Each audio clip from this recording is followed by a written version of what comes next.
Le chauffage coûte de plus en plus cher, et j'ai décidé d'agir à mon niveau. Dans cette vidéo, je vais vous montrer comment j'ai remplacé mes anciennes poignées, étape par étape, et surtout comment je règle ces nouvelles poignées pour essayer de consommer moins, sans perdre en confort. Je ne vais pas vous promettre des économies magiques en pourcentage, parce que ça dépend vraiment de chaque logement. Par contre, je vais vous montrer très concrètement ce que j'ai fait chez moi.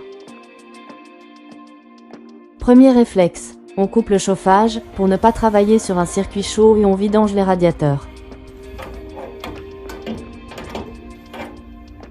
Ensuite, sur mon installation, j'ai une poignée classique avec un boulon de maintien. On tient le robinet, et avec une clé à molette, on dévisse le boulon qui tient la poignée sur le robinet. Selon les modèles, le système de fixation peut changer un peu, donc vérifiez toujours la notice de votre radiateur ou de la poignée.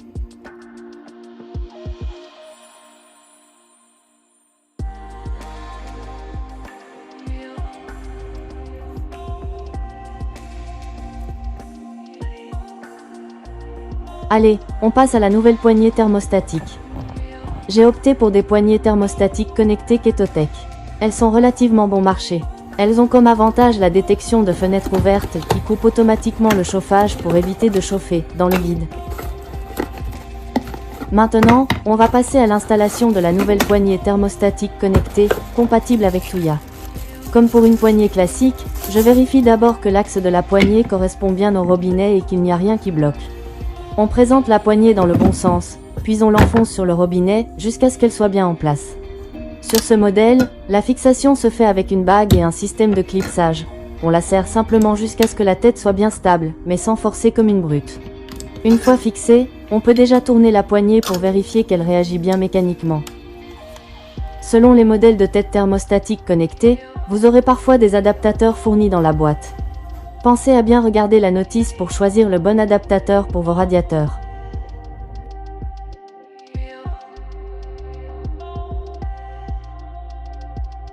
Ensuite, comme c'est un modèle connecté, je vais l'ajouter dans l'application Tuya Smart Life.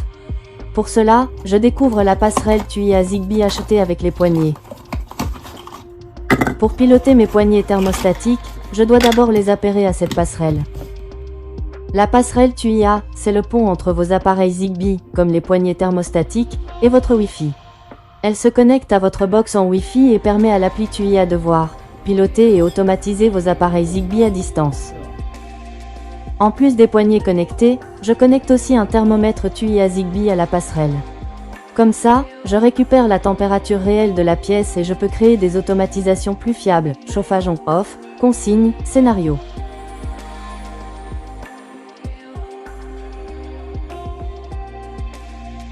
Avant de vous montrer le fonctionnement du pilotage à distance, nous soulignons un point important, vous ne pouvez pas mettre que des poignées thermostatiques.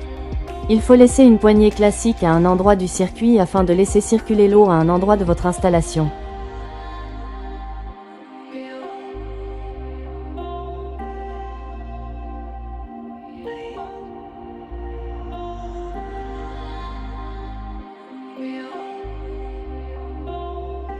C'est ce qu'on appelle la fréquence de résonance. La signature spécifique de cet atome nous donne un standard de fréquence précis qu'on peut ensuite utiliser pour construire. J'ouvre l'application sur mon téléphone, je choisis l'ajout d'un nouvel appareil de type thermostat de radiateur ou radiateur thermostatique et je mets la poignée en mode appairage en suivant la notice, souvent en maintenant un bouton quelques secondes.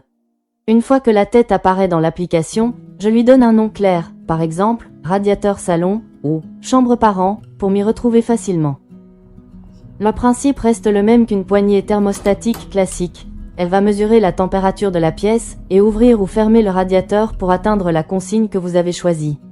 La différence, c'est qu'avec la version connectée, je peux régler cette consigne directement depuis l'application et surtout programmer des horaires différents selon les jours et les pièces, sans avoir à tourner la poignée à la main à chaque fois. L'avantage du connecté, c'est que je peux automatiser des habitudes simples. Par exemple, la nuit, j'ai créé un scénario qui baisse d'1 à 2 degrés dans tout l'appartement. En cas d'absence, je peux activer un mode « Écho » depuis mon téléphone, même si je suis déjà parti. Et quand je sais que je vais rester longtemps à la maison, je peux remonter légèrement la température dans la pièce de vie, sans toucher physiquement au radiateur.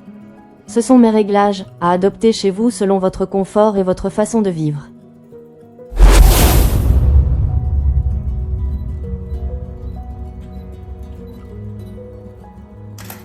Je vous remercie d'avoir regardé cette vidéo.